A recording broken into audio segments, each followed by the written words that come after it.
evening, depending where you're watching from. I am still Stefan Rappazzo, and I am checking in to get the goods on Australian Ultimate leading into the AUC, the Australian Ultimate Championship. And now I'm joined with Alex Laddomatos, Laddo as he's known, a member of Sydney club Sunder now, who you may have recognized at one stage as Colony, but they've made a nice choice to change that. And and here he is. Laddo, how are you this evening, not this morning for you? Yeah, I'm doing really well. I'm excited and maybe the right amount or maybe too much nervous and anticipating nationals this week. Awesome. And I'm hanging out in a garage somewhere, which is doubling as the recording studio.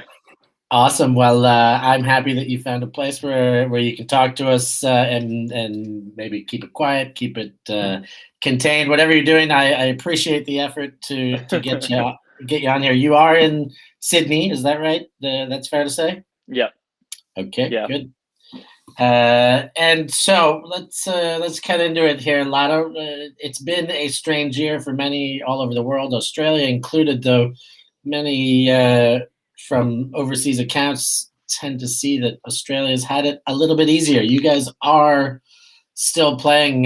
Tell me about this season. What can you tell me? I guess going back to selections, to trying to plan for this. Tell me a little bit about the season for you and your club. Yeah, I think the season for all clubs in New South Wales and the ACT, which is sort of the state and the closest area in Australia that we're in, it's been quite similar to a normal season because it starts with like a regional championships or like local tournaments between teams from Sydney, Newcastle, Canberra, Wollongong. And so I think for us, it's been pretty normal. Australia, for people internationally, can be a little bit, some of the capital cities are a bit isolated. So teams from Melbourne, from Victoria and Western Australia, South Australia and Queensland, it's probably been a bit different for them. But for Sunder this year, our training sessions have been uninterrupted really by COVID, other than like all of the like safety protocols. And our selections ran the same. So we selected a squad of 46 players back in December.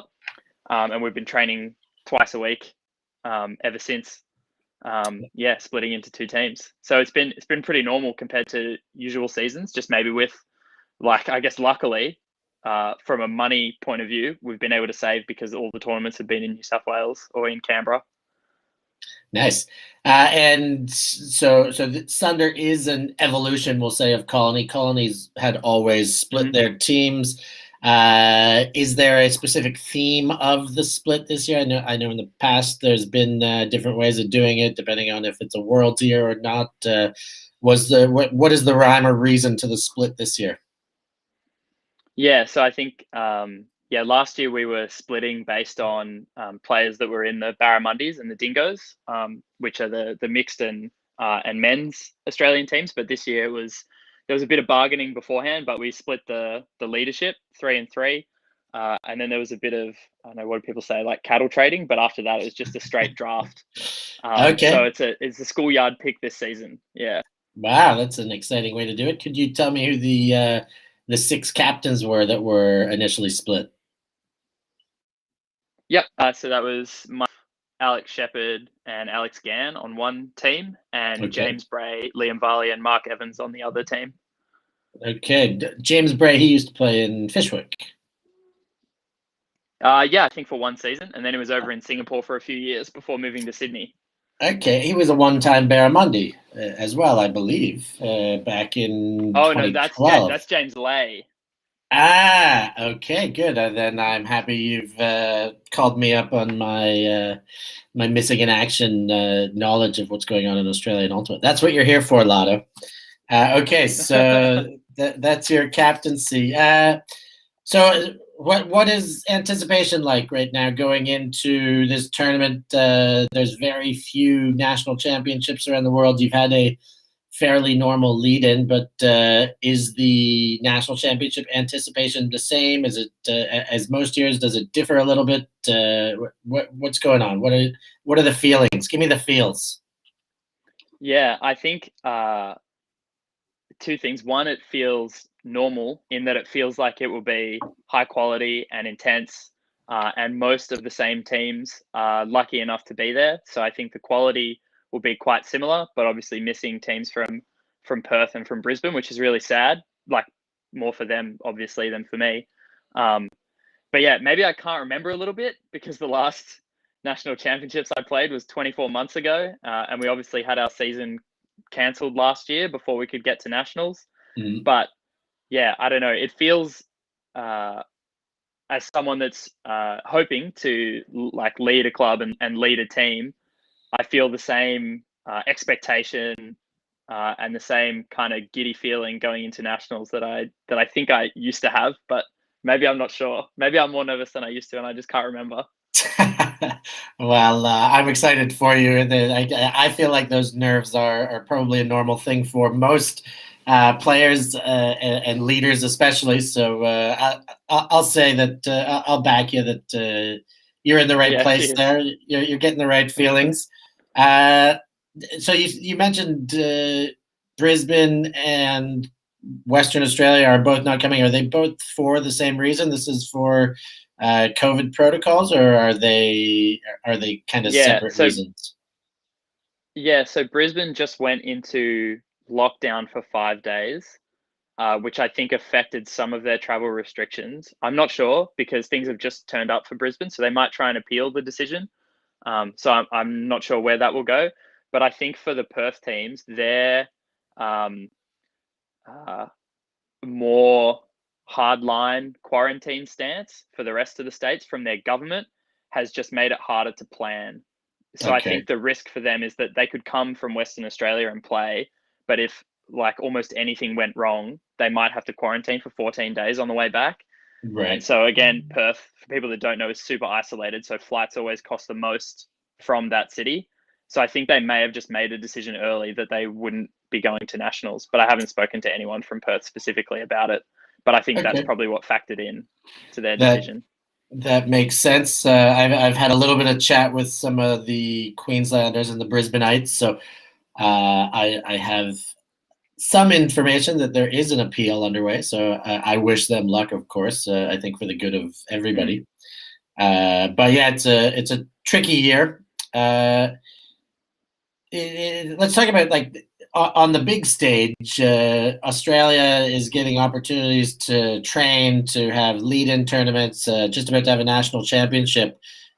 We still don't know. There's nothing on a WooFDoof calendar as to what's next, Yeah. but with the assumption that international play resumes as it was in the past within a year or two, how does that fare for the Australian sides? Is this an advantageous situation that could play out on an international stage?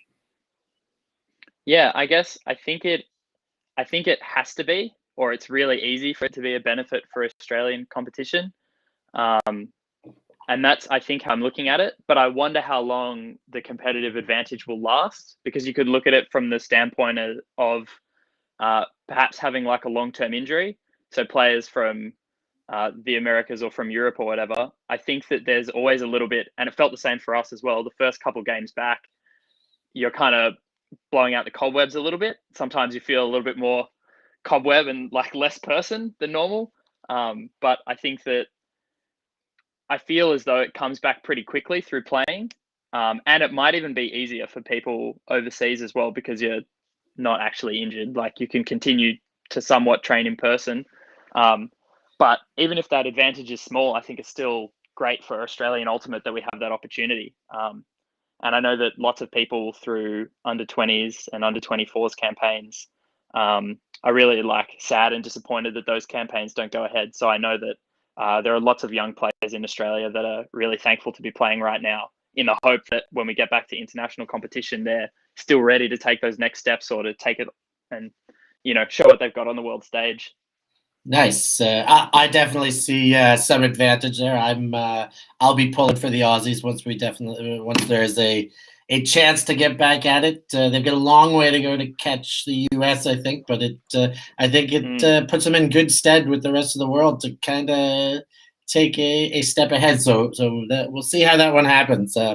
But back to the present, talking about nationals and Sunder. Let's talk about your team. You're the captain. Tell me about what the two Sunder names are once we get going here, because I don't even know. It's not Plunder Yeah, and okay. Pillage, I imagine. And then, No. yeah, talk about preparation, focus, expectation for the tournament. You can talk about it on a personal level, on a team level, on a club level, whatever makes you feel good, Laddo. Yeah, okay. So the two team names for the two evenly split Sunder teams are Slice and Dice. Sunder being a split in two kind of word. I'm not sure I could explain it, but I would remember it enough to use it in Scrabble. And so there were obviously many options, and we canvassed a lot of the team and the club to try and come up with names, because you need something that sort of highlights that there's a link between the two, but that they're also different things. And you also kind of want it to be snappy and have yellability is the word that Mark Evans uses, which I think I got Yeah, to agree with. yeah. So Slice and Dice came out on top, but there was much argument and consternation from some people, but I'm happy that we got that behind us. I think And that the you are teams. Slice or Sorry, you Dice? go. You We're are Slice. Slice? Okay. Continue. Yeah. Sorry to interrupt. No worries. I think that the teams have a little bit of a different playing styles, which I think is kind of cool and will be good for people watching um, at home or even in person. Hopefully, they can come down and check us out in Canberra. Um, I think that the Dice guys, and I'll speak mostly about offense because I think the differences are not so much on defense, but they are playing a lot out of a horizontal stack. They've got some really big throws going on and some fast, tall receivers. Whereas I think the Slice style is a lot 7 players running through the structure rather than having some big pieces, or it's maybe not obvious with everyone being the same height and sharing similar skills where certain things are going to come from. So I think that that's sort of something that's been going on across the whole season. And for people that don't know, we train as a club twice a week, and we compete against each other like every week at training. And it could be a game to 10, could be only 3 or 4 points, but yeah, that's how we've been preparing, the same as we always did when we were called Colony. Yeah, it's Uh, in the hope there, that when we get to high level pressure and tight games, that we have been playing against the best all season. there's always chat about, especially when we've had many times a colony final, and the pregame chat is always who wins the training games. But I think it has like an adverse effect. If my People my say that.